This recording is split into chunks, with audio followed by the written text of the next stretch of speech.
जी नमस्कार दोस्तों, आप सभी का आपके अपने परिवार आईडी एग्जाम में स्वागत है। तो कैसे हैं आप सभी के सभी। उम्मीद करते हैं कि आप सभी अच्छे होंगे। तो दोस्तों, जैसा कि आप सभी को पता है कि डेली शाम को आपकी ये क्लास होती है मूल विधि और भारतीय संविधान की, जिसमें आपके टोटल 50 क्वेश्चंस होते हैं और इन 50 क्वेश्चनों में जो है आपके 25 क्वेश्चंस भारतीय संविधान के और 25 क्वेश्चंस जो है मूल विधि के होते हैं। और चैनल पे नए हैं तो चैनल को सब्सक्राइब कर बेल आइकन को दबा दीजिए ताकि आगे आने वाले क्लासेस के नोटिफिकेशन आप तक पहुंचते रहें। और साथ आज की क्लास दोस्तों, ये हमारी 20 नंबर की क्लास होगी। इससे पहले हमने 19 क्लासेस करवा दिया है। जिन लोगों ने उन क्लासों को नहीं देखा है तो इसी क्लास के डिस्क्रिप्शन में उन सभी क्लासों का लिंक आपको मिल जाएगा। तो चलिए दोस्तों, कंटिन्यू करते हैं आज की क्लास को। क्वेश्चन कह रहा है, भ्रष्टाचार निवारण अधिनियम के अंतर्गत विशेष न्यायाधीश का कार्यकाल समझा जाता है। और दोस्तों, इस क्लास में जो है हर क्वेश्चन का इंपॉर्टेंट फैक्ट आपको साइड में भी देखने को मिलेगा। तो क्वेश्चन है, भ्रष्टाचार निवारण अधिनियम के अंतर्गत विशेष न्यायाधीश का कार्यकाल समझा जाता है। तो बताइए दोस्तों, क्या समझा जाता है। तो राइट आंसर बनेगा ऑप्शन नंबर सी, सेशन न्यायालय जो है समझा जाता है।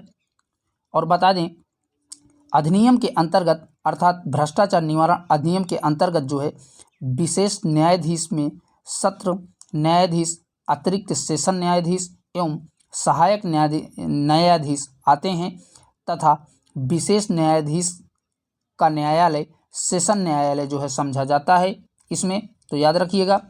चलिए देखते हैं अगले क्वेश्चन को।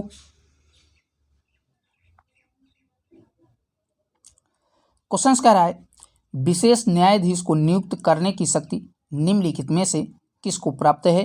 तो बताइए दोस्तों, विशेष न्यायाधीश को नियुक्त करने की शक्ति किसको प्राप्त है।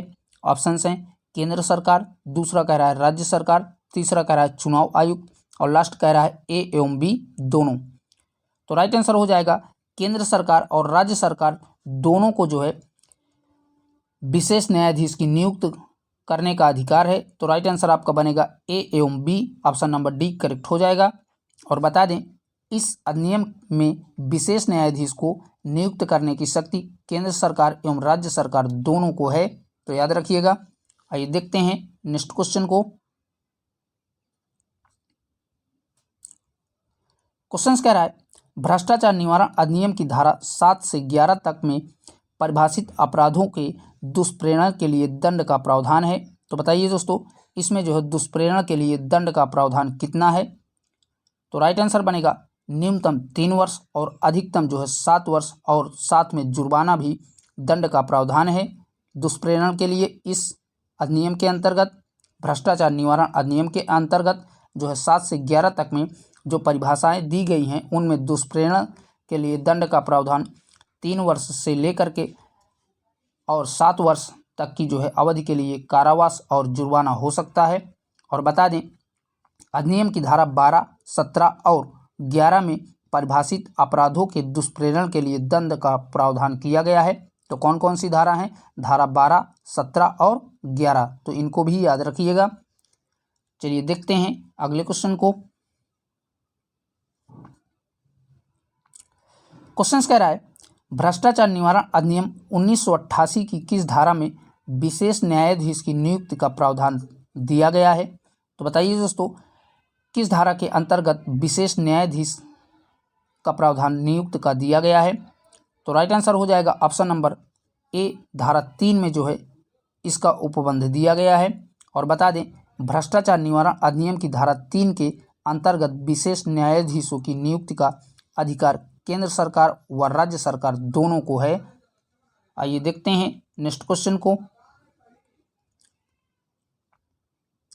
अगला जो क्वेश्चन है, कह रहा है कि भ्रष्टाचार करने वाला अधिनियम 1988 की धारा 8 और 9 में निम्न में से किस पर लागू होती है। तो बताइए दोस्तों, ये धारा किस पर लागू होती है। तो राइट आंसर हो जाएगा धारा 8 और 9 जो है भ्रष्टाचार अधिनियम 1988 की सभी लोक सेवकों पर लागू की जाती है।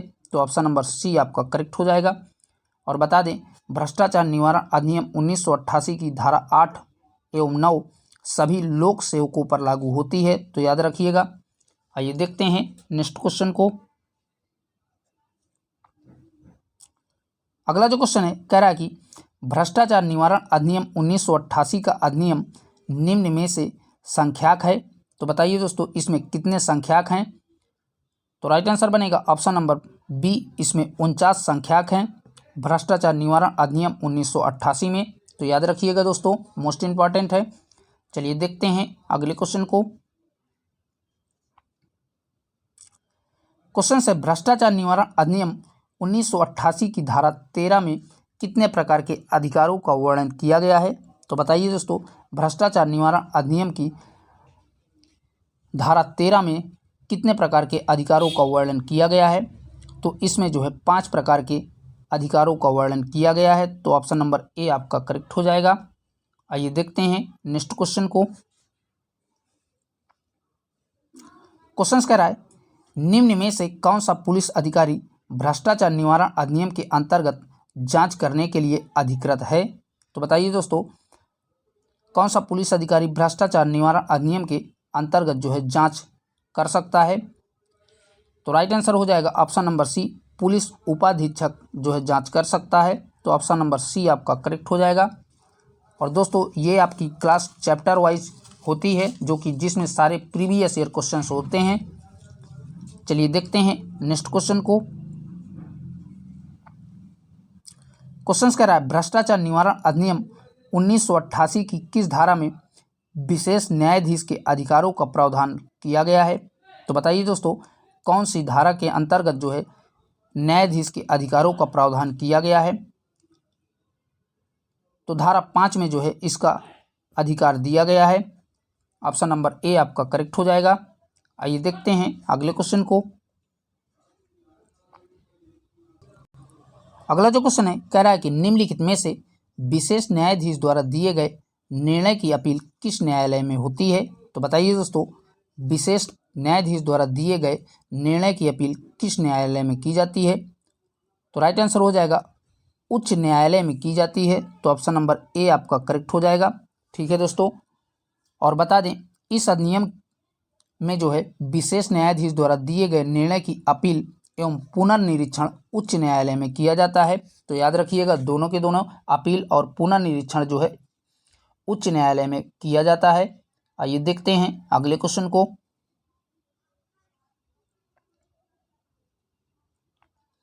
क्वेश्चन कह रहा है भ्रष्टाचार निवारण अधिनियम 1988 की किस धारा में अपील एवं पुनर्निरीक्षण का प्रावधान किया गया है।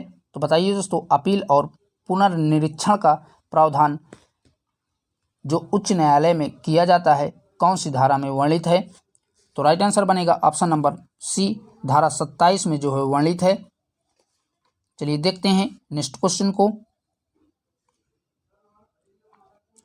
क्वेश्चन कह रहा है भ्रष्टाचार निवारण अधिनियम 1988 की कोई बात निम्न में से किसको प्रभावित नहीं करेगी।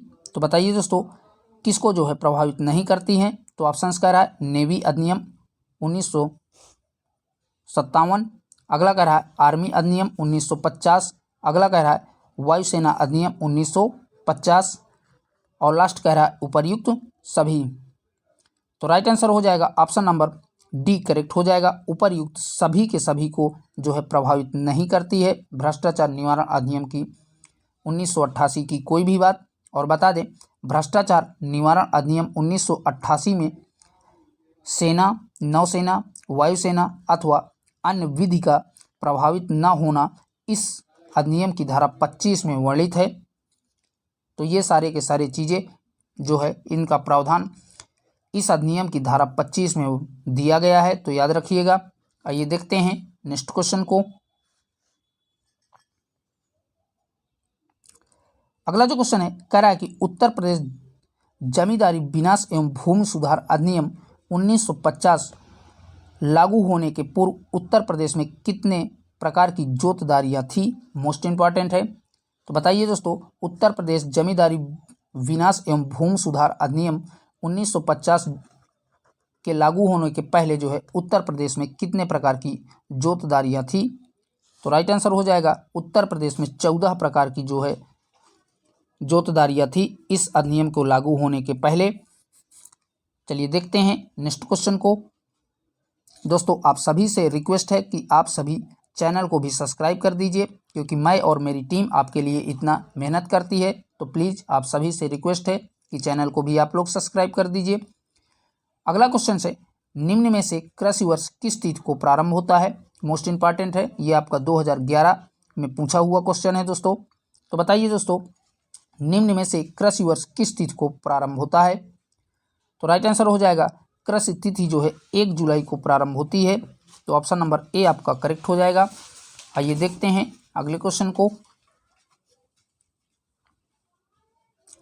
क्वेश्चन कह रहा है, निम्नलिखित में से किस तिथि को निहित होने का दिनांक कहा जाता है? तो बताइए दोस्तों, इनमें से कौन सी ऐसी तिथि है जिसे निहित होने का दिनांक कहा जाता है? तो राइट आंसर बनेगा ऑप्शन नंबर बी करेक्ट हो जाएगा। 1 जुलाई 1952 को निहित होने का तिथि अर्थात दिनांक कहा जाता है। तो ऑप्शन नंबर बी आपका करेक्ट हो जाएगा। और बता दें, निहित होने का दिनांक 1 जुलाई 1952 है यह, और यहाँ पर जो है निहित होने के दिनांक का तात्पर्य है कि इस तिथि से जमींदारों के समस्त अधिकार एवं शक्तियाँ राज्य सरकार में निहित हो गई हैं। तो याद रखिएगा, कब से भैया? 1 जुलाई 1952 है, और यहाँ पर निहित होने का तात्पर्य है कि इस तिथि 1 जुलाई 1952 से ले करके समस्त जमींदारियों अधिकार को जो है समाप्त कर दिया गया है। तो याद रखिएगा। चलिए देखते हैं अगले क्वेश्चन को। क्वेश्चन कह रहा है, उत्तर प्रदेश जमींदारी विनाश एवं भूमि सुधार अधिनियम के अनुसार किसी भी भूमिधर के पास कितने एकड़ से अधिक भूमि नहीं होनी चाहिए? तो बताइए दोस्तों, उत्तर प्रदेश जमींदारी विनाश एवं भूमि सुधार अधिनियम के तहत किसी भी भूमिधर के पास अर्थात किसी भी व्यक्ति के पास कितने एकड़ से अधिक भूमि नहीं होनी चाहिए? तो राइट आंसर हो जाएगा 12.5 एकड़ से अधिक भूमि नहीं होनी चाहिए। तो ऑप्शन नंबर बी आपका करेक्ट हो जाएगा। और बता दें, जमींदारी विनाश एवं भूमि सुधार अधिनियम की धारा 152 के अनुसार क्रेता अर्थात व्यक्ति या दान ग्रहीता के पास पहले की भूमि और ली जाने वाली भूमि को मिला करके 12.5 एकड़ से अधिक भूमि नहीं होनी चाहिए। तो याद रखिएगा, कैसे? पहले से उसके पास जो भूमि है, और अगर वो व्यक्ति कोई भूमि खरीदता भी है तो दोनों को मिला करके 12.5 एकड़ से अधिक उसके पास भूमि नहीं होनी चाहिए। चलिए देखते हैं अगले क्वेश्चन को। अगला जो क्वेश्चन है, कह रहा है कि निम्नलिखित में से कौन कृषि जोत के अंतर्गत आते हैं? मोस्ट इंपॉर्टेंट है। तो बताइए दोस्तों, कौन इनमें से कृषि जोत के अंतर्गत आते हैं? ऑप्शंस कह रहा है वचनबद्ध, दूसरा कह रहा है एक भूमि खातेदारी, तीसरा कह रहा है पट्टा, और लास्ट कह रहा है उपर्युक्त सभी। तो ये सभी के सभी कृषि जोत के अंतर्गत आते हैं। वचनबद्ध, एक भूमि खातेदारी, पट्टा, तो ये सभी के सभी आपके कृषि जोत के अंतर्गत आते हैं। तो राइट आंसर बनेगा ऑप्शन नंबर डी करेक्ट हो जाएगा, उपर्युक्त सभी। आइए देखते हैं नेक्स्ट क्वेश्चन को। अगला जो क्वेश्चन है, कह रहा है कि निम्नलिखित में से कौन सा भूमिधर सबसे उच्च कोटि का भूमिधर है? मोस्ट इंपॉर्टेंट है। तो बताइए दोस्तों, इनमें से कौन सा भूमिधर सबसे उच्च कोटि का भूमिधर है? यह आपका 2019 यूपीएसआई में पूछा हुआ क्वेश्चन है। तो बताइए दोस्तों, राइट आंसर कौन सा बनेगा? तो इन चारों में से आपका राइट आंसर हो जाएगा ऑप्शन नंबर डी, संक्रमणीय अधिकार वाला भूमिधर। यही जो है सबसे उच्च कोटि का भूमिधर माना जाता है। तो ऑप्शन नंबर डी आपका करेक्ट हो जाएगा। और बता दें, जमींदारी विनाश एवं भूमि सुधार अधिनियम लागू होने के बाद 14 प्रकार की जोतदारी व्यवस्थाओं को जो है समाप्त कर दिया गया था। तो याद रखिएगा, जमींदारी विनाश एवं भूमि अधिनियम लागू होते ही जो पहले 14 प्रकार की जोतदारी व्यवस्था थी उसको क्या है समाप्त कर दिया गया था। और इस अधिनियम की धारा 129 के अंतर्गत 4 प्रकार की जोतदारी व्यवस्थाओं को जो है लागू किया गया था, जिसमें से संक्रमय अधिकारी वाला भूमिधर, दूसरा है असंक्रमय अधिकार वाला भूमिधर, और तीसरा है आसामी, और चौथा है सरकारी पट्टेदार। इनमें जो है शामिल है। इन 4 प्रकारों में से सबसे जो है उच्च कोटि का भूमिधर संक्रमण अधिकारी वाला भूमिधर माना जाता है। तो याद रखिएगा, कौन सा भैया? संक्रमणीय अधिकार वाला भूमिधर सबसे उच्च कोटि का इन चारों में से माना जाता है। आइए देखते हैं अगले क्वेश्चन को।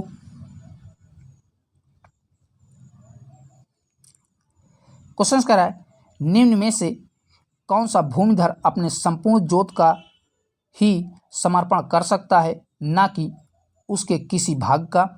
तो बताइए दोस्तों राइट आंसर कौन सा बनेगा? तो इन सभी में आपका राइट आंसर हो जाएगा आसामी भूमिधर जो है अपने संपूर्ण जोत का ही समर्पण कर सकता है, ना कि उसके किसी भाग का। तो ऑप्शन नंबर सी आपका करेक्ट हो जाएगा। जो 4 प्रकार हमने बताया उन 4 प्रकारों में से आसामी यही जो है कर सकता है। चलिए देखते हैं नेक्स्ट क्वेश्चन को। अगला जो क्वेश्चन है उत्तर प्रदेश भू राजस्व संहिता के अंतर्गत निम्नलिखित में से कौन परिवार के अंतर्गत नहीं आता है? तो बताइए दोस्तों इनमें से परिवार के अंतर्गत उत्तर प्रदेश भू स्वराज संहिता के तहत नहीं आता है। तो राइट आंसर बनेगा ऑप्शन नंबर ए आपका करेक्ट हो जाएगा। सौतेला पुत्र जो है इसमें नहीं लिया जाता है और बाकी पत्नी, पति, अवयस्क पुत्र ये सारे जो है लिए जाते हैं। ठीक है दोस्तों, याद रखिएगा। आइए देखते हैं नेक्स्ट क्वेश्चन को। अगला जो क्वेश्चन है कह रहा है कि निम्नलिखित में से कौन सा अधिकार असंक्रमणीय अधिकार वाले भूमिधर का अधिकार है? तो बताइए दोस्तों कौन सा जो है अधिकार असंक्रमणीय अधिकार वाले भूमिधर का अधिकार है? तो ऑप्शंस कह रहा है संक्रमण, दूसरा कह रहा है विभाजन, तीसरा कह रहा है विनिमय और लास्ट कह रहा है उपर्युक्त सभी।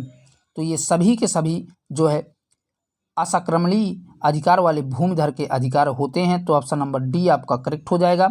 और बता दें असंक्रमणीय अधिकार वाले भूमि का उपयोग का अधिकार, विनिमय एवं विभाजन का अधिकार और संक्रमण संबंधी उसके पास जो है अधिकार होते हैं।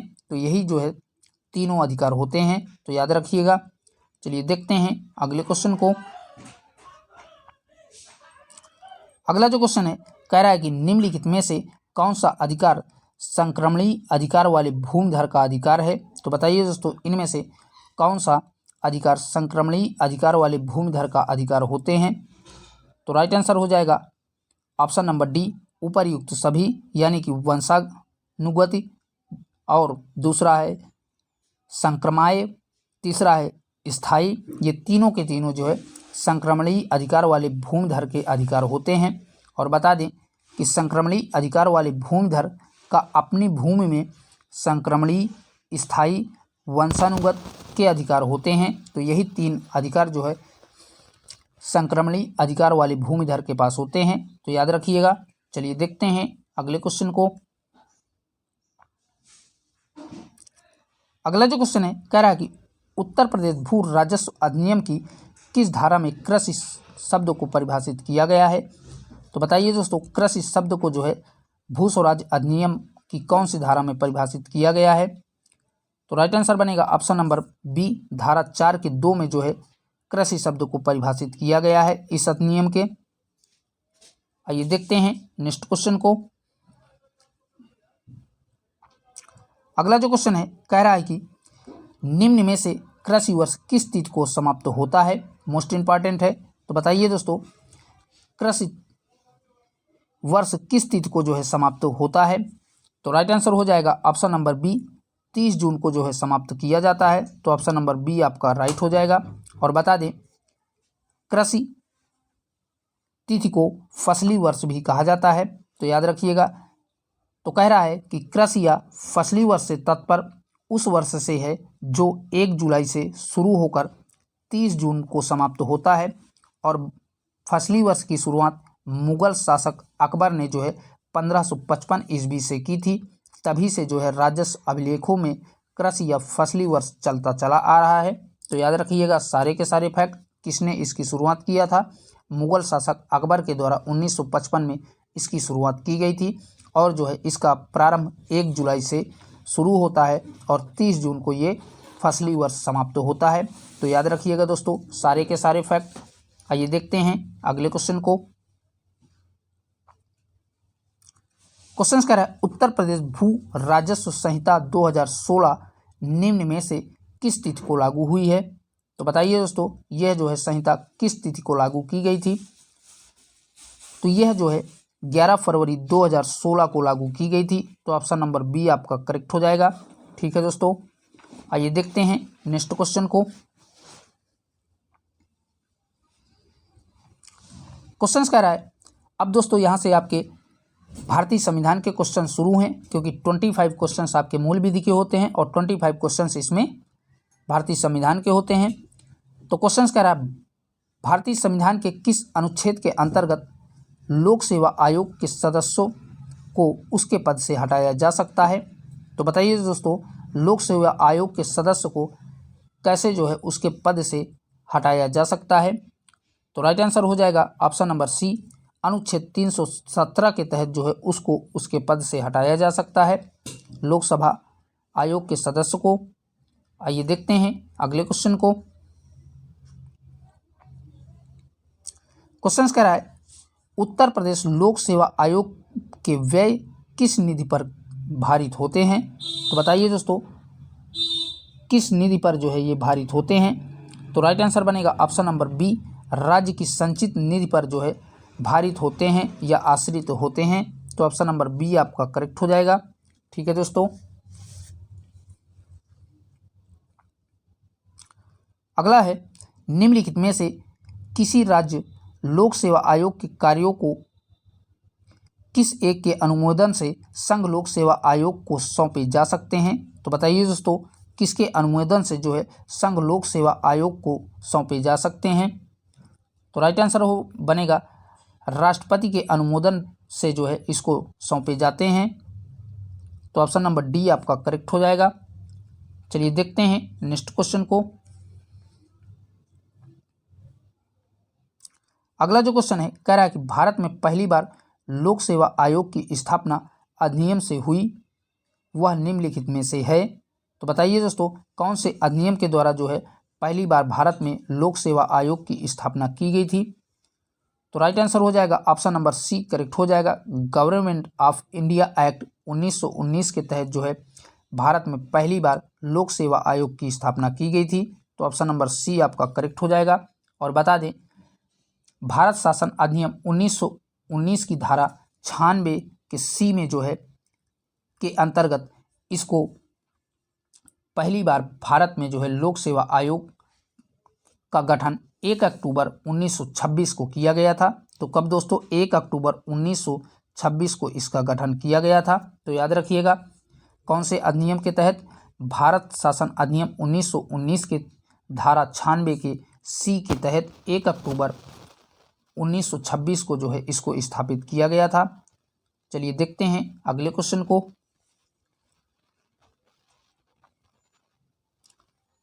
अगला जो क्वेश्चन है, कह रहा है कि भारतीय संविधान के किस अनुच्छेद में विभिन्न राज्यों से संबंधित विशिष्ट प्रावधान का उल्लेख किया गया है? तो बताइए दोस्तों, विशिष्ट प्रावधान का उल्लेख कौन से अनुच्छेद में किया गया है राज्यों से संबंधित?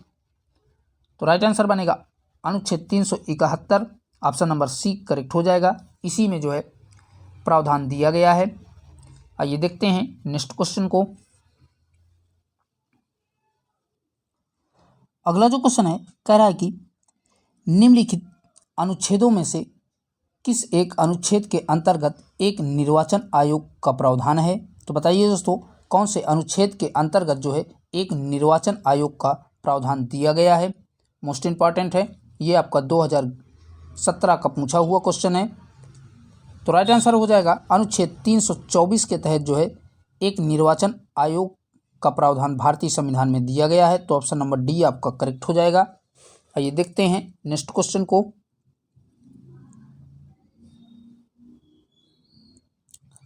क्वेश्चन कह रहा है, भारत के मुख्य चुनाव आयुक्त को निम्नलिखित में से किसके द्वारा नियुक्त किया जाता है?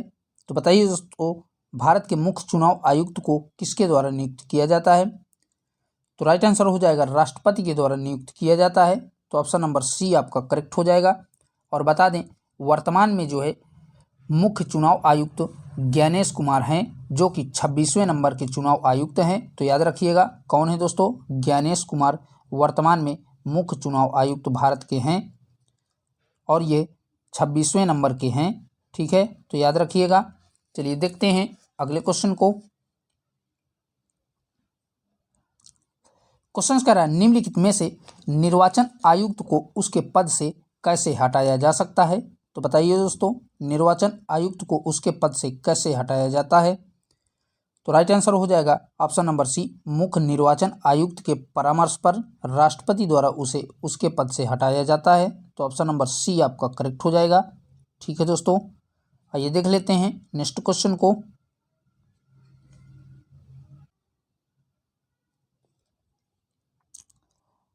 अगला जो क्वेश्चन है कह रहा है कि राष्ट्रपति का चुनाव निम्नलिखित में से किसके द्वारा संचालित किया जाता है। तो बताइए दोस्तों, राष्ट्रपति का चुनाव किसके द्वारा जो है संचालित किया जाता है। तो राइट आंसर बनेगा ऑप्शन नंबर डी करेक्ट हो जाएगा। निर्वाचन आयोग द्वारा जो है संचालित किया जाता है राष्ट्रपति का चुनाव। चलिए देखते हैं नेक्स्ट क्वेश्चन को। अगला जो क्वेश्चन है कह रहा है कि निम्नलिखित में से किसका संबंध चुनाव आयोग से नहीं है। तो बताइए दोस्तों, इनमें से किसका संबंध चुनाव आयोग से नहीं है। तो राइट आंसर हो जाएगा ऑप्शन नंबर डी करेक्ट हो जाएगा। चुनाव चिन्ह का बंटवारा करना, इसी का संबंध चुनाव आयोग से नहीं है। और बता दें, निर्वाचन आयोग की सिफारिश पर जो है चुनाव की अधिसूचना लोकसभा एवं राज्यसभा के लिए राष्ट्रपति द्वारा और विधानसभा तथा विधान परिषद के लिए उस राज्य का संबंधित राज्यपाल जो है जारी करता है। तो याद रखिएगा दोनों के दोनों। चलिए देखते हैं नेक्स्ट क्वेश्चन को। अगला जो क्वेश्चन है कह रहा है कि निम्नलिखित में से किसे चुनाव निर्वाचन आयोग द्वारा संपादित नहीं किया जाता है। तो बताइए दोस्तों, इनमें से चारों में से किसको चुनाव निर्वाचन आयोग द्वारा संपादित नहीं किया जाता है। तो राइट आंसर हो जाएगा ऑप्शन नंबर डी करेक्ट हो जाएगा। स्थानीय निकायों द्वारा ये इसी को जो है निर्वाचन आयोग द्वारा संपादित नहीं किया जाता है। और बता दें, स्थानीय निकायों का चुनाव राज्य निर्वाचन आयोग द्वारा किया जाता है। तो याद रखिएगा किसके द्वारा स्थानीय निकायों का चुनाव किसके द्वारा करवाया जाता है, राज्य के निर्वाचन आयोग द्वारा करवाया जाता है, ना कि चुनाव आयोग द्वारा। तो याद रखिएगा। आइए देखते हैं अगले क्वेश्चन को।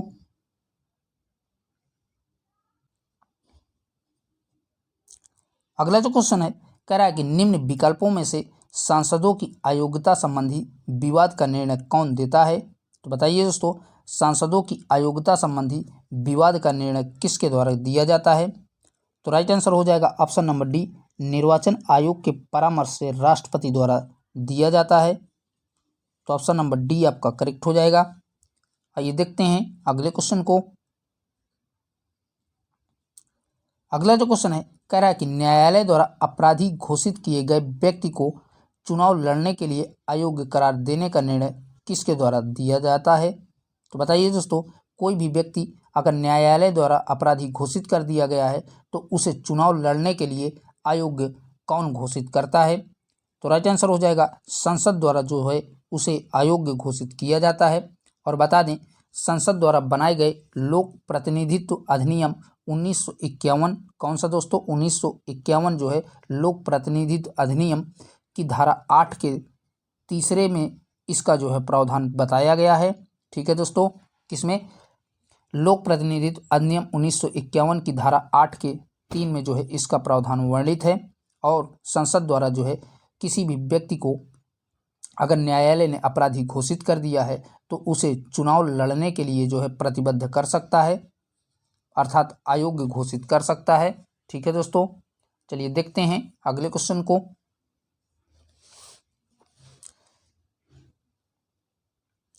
अगला जो क्वेश्चन है कह रहा है कि निम्नलिखित में से भारत में मताधिकार और निर्वाचित होने का अधिकार एक प्रकार का खाली जगह है। तो बताइए दोस्तों, कैसा प्रकार है। मताधिकार और निर्वाचित होने का अधिकार एक प्रकार का कैसा ये अधिकार है। तो राइट आंसर हो जाएगा यह एक प्रकार का विधिक अधिकार है। तो ऑप्शन नंबर डी आपका करेक्ट हो जाएगा। ये 2019 यूपीएसआई में आया था क्वेश्चन। चलिए देखते हैं अगले क्वेश्चन को। क्वेश्चन कह रहा है राज्य लोक सेवा आयोग के सदस्यों की नियुक्ति किसके द्वारा की जाती है। तो बताइए दोस्तों, राज्य लोक सेवा आयोग के सदस्यों की नियुक्ति किसके द्वारा की जाती है? तो राइट आंसर हो जाएगा राज्यपाल द्वारा जो है किया जाता है। तो ऑप्शन नंबर बी आपका करेक्ट हो जाएगा। आइए देखते हैं नेक्स्ट क्वेश्चन को। अगला जो क्वेश्चन है कह रहा है कि निम्नलिखित में से किस संविधान संशोधन द्वारा मतदान की आयु 21 वर्ष से घटा करके 18 वर्ष कर दी गई है? ये 2017 का पूछा हुआ क्वेश्चन है। तो बताइए दोस्तों, किस संशोधन के तहत मतदान की आयु 21 वर्ष से घटा करके 18 वर्ष कर दी गई थी? तो राइट आंसर बनेगा ऑप्शन नंबर सी करेक्ट हो जाएगा। 61वें संशोधन 1989 के तहत जो है 21 वर्ष से घटा करके 18 वर्ष मतदान की आयु कर दी गई थी। तो ऑप्शन नंबर सी आपका करेक्ट हो जाएगा, 61वें संविधान संशोधन 1989 के तहत। आइए देखते हैं अगले क्वेश्चन को। क्वेश्चन कह रहा है नवयुवकों द्वारा 18 वर्ष की आयु पर मतदान अधिकार का पहली बार प्रयोग किस आम चुनाव में किया गया था? तो बताइए दोस्तों, कौन सा आम चुनाव था जिसमें जो है नवयुवकों द्वारा 18 वर्ष की उम्र में पहली बार मतदान किया गया था? तो राइट आंसर बनेगा 1989 में। तो ऑप्शन नंबर सी आपका करेक्ट हो जाएगा। और 1989 के समय में 9वीं लोकसभा चल रही थी। तो साथ में ये भी याद रखिएगा, कौन सी लोकसभा? 9वीं लोकसभा चल रही थी उस टाइम। आइए देखते हैं अगले क्वेश्चन को। क्वेश्चन कह रहा है भारतीय संविधान के किस अनुच्छेद के द्वारा वयस्क मताधिकार को मान्यता दी गई है? तो बताइए दोस्तों, कौन से अनुच्छेद के द्वारा वयस्क मताधिकार को मान्यता दी गई है? तो बता दें, संविधान के भाग 15 के अनुच्छेद 326 के तहत जो है इसको वयस्क मताधिकार का जो है प्रावधान दिया गया है। तो ऑप्शन नंबर सी आपका करेक्ट हो जाएगा। और कौन से भाग में? भाग 15 के अनुच्छेद जो है 326 में इसका प्रावधान दिया गया है। आइए देखते हैं अगले क्वेश्चन को। अगला जो क्वेश्चन है कह रहा है कि आनुपातिक प्रतिनिधित्व की व्यवस्था निर्वाचन क्रिया प्रणाली के रूप में निम्नलिखित में से किसके सुनिश्चित करती है? तो बताइए दोस्तों, कौन सुनिश्चित करता है? तो राइट आंसर बनेगा अल्पसंख्यकों के प्रतिनिधित्व द्वारा जो है सुनिश्चित किया जाता है। तो ऑप्शन नंबर डी आपका करेक्ट हो जाएगा। ठीक है दोस्तों, आइए देखते हैं अगले क्वेश्चन को। क्वेश्चन कह रहा है निर्वाचन आयोग को 3 सदस्यीय समिति निम्न में से किस वर्ष बनाया गया था? तो बताइए दोस्तों, निर्वाचन आयोग को 3 सदस्यीय समिति किस वर्ष बनाया गया था? तो राइट आंसर हो जाएगा 1989 में बनाया गया था 3 सदस्यीय चलिए देखते हैं नेक्स्ट क्वेश्चन को। क्वेश्चन कह रहा है भारत की प्रथम महिला मुख्य चुनाव आयुक्त कौन बनी है? बताइए दोस्तों, भारत की प्रथम महिला जो है मुख्य चुनाव आयुक्त कौन बनी थी? तो राइट आंसर हो जाएगा option number C V S. Rama Devi. यही जो है भारत की पहली महिला मुख्य चुनाव आयुक्त बनी थी। तो याद रखिएगा। और अगर वर्तमान पूछता है तो वर्तमान में जो है ज्ञानेश कुमार हैं। तो याद रखिएगा दोस्तों, दोनों के दोनों। चलिए बढ़ते हैं अगले क्वेश्चन की ओर। अगला जो क्वेश्चन है कह रहा है कि निम्नलिखित में से राष्ट्रीय मतदाता दिवस प्रतिवर्ष किस तिथि को मनाया जाता है? मोस्ट इंपॉर्टेंट है। तो बताइए दोस्तों, राष्ट्रीय मतदाता दिवस प्रतिवर्ष किस तिथि को मनाया जाता है? तो राइट आंसर हो जाएगा 25 जनवरी को राष्ट्रीय मतदाता दिवस प्रतिवर्ष मनाया जाता है। और बता दें कि राष्ट्रीय मतदाता दिवस 25 जनवरी 2011 से प्रतिवर्ष जो है मनाया जाने लगा था। कब से भैया? 2011 25 जनवरी से प्रतिवर्ष राष्ट्रीय मतदाता दिवस मनाया जाने लगा है। तो और बात करें इसमें अदर ऑप्शनों की, 11 जुलाई की, तो 11 जुलाई जो है को विश्व जनसंख्या दिवस मनाया जाता है। और बात करें 10 दिसंबर की, तो 10 दिसंबर को विश्व मानवाधिकार दिवस मनाया जाता है। और बात करें 22 मार्च की, तो 22 मार्च को विश्व जल दिवस मनाया जाता है। तो सारे के सारे याद रखिएगा।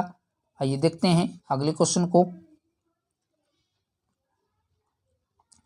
क्वेश्चन कह रहा है भारत के विभिन्न राजनीतिक दलों को राष्ट्रीय या क्षेत्रीय दल का दर्जा देने का अधिकार किसको प्राप्त है? तो बताइए दोस्तों, ये अधिकार किसको प्राप्त है?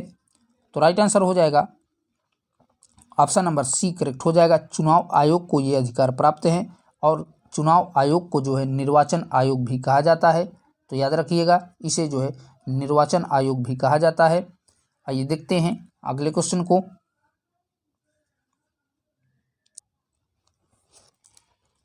क्वेश्चन से कथन है और एक आपका कारण दिया हुआ है।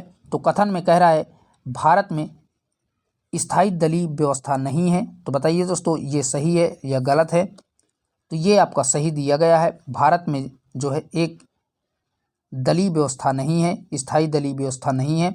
और कारण कह रहा है भारत में अत्यधिक संख्या में राजनीतिक दल हैं। तो ये भी आपका सही दिया है कि भारत में जो है बहुत ही अत्यधिक मात्रा में राजनीतिक दल हैं। कह रहा है नीचे दिए गए कूट के माध्यम से सही उत्तर का चयन करें। तो आपको बताना है कि अब इन कूट में से कौन सा आपका राइट आंसर हो जाएगा।